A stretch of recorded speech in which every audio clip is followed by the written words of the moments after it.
When shopping for yeast, you'll probably be confronted with a variety of choices. Here's what you may find and how to choose the one that's best for your recipe. The first is fresh yeast. Older recipes that call for a cake of yeast are referring to fresh yeast. This type works great, but tends to be fairly perishable. Its soft, clay-like texture requires it to be crumbled, then softened in warm water before using.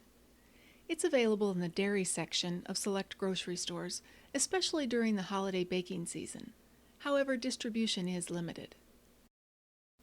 Then there is active dry yeast, which comes in both pre-measured envelopes and in jars. Once rehydrated in warm water with a teaspoon of sugar, it takes a few minutes for the mixture to bubble into a foamy liquid, which indicates it is alive and well. Rapid rise, instant, and bread machine yeast are identical.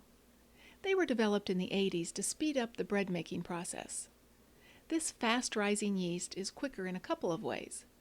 First, it allows you to skip the rehydrating process and mix the smaller dry granules directly into the dry mixture. But it also lets you bypass the first rise common to fresh or active dry yeasts and replaces it with a brief 10-minute rest. Now here is our most asked question here at Fleischmann's. Can any or all of these yeasts be used interchangeably in recipes? The simple answer is yes. Here's how to make substitutions.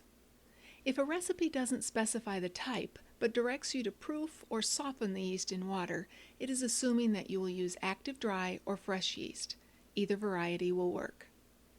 If you'd like to substitute rapid rise, simply add an equal amount of rapid rise dry yeast to the flour. The liquids used in the recipe should be a bit warmer than usual, about 120 to 130 degrees. Then just replace the first rise with a 10-minute rest, shape the dough, and let it rise and bake as directed.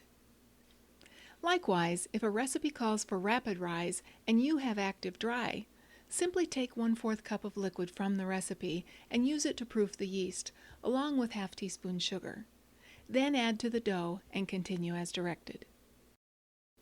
The newest variety of yeast is designed just for pizzas and flatbreads. It is our pizza crust yeast, which has an added enzyme to relax the dough. In simple terms, this means that the dough will roll out easily without shrinking or snapping back. Use this yeast just like rapid rise, adding it dry into the flour mixture. While perfect for crusts and flatbread, this yeast should not be used in recipes for bread. Now that you know the varieties available, choose the yeast best suited for the time you have and the recipe you're making. Happy baking!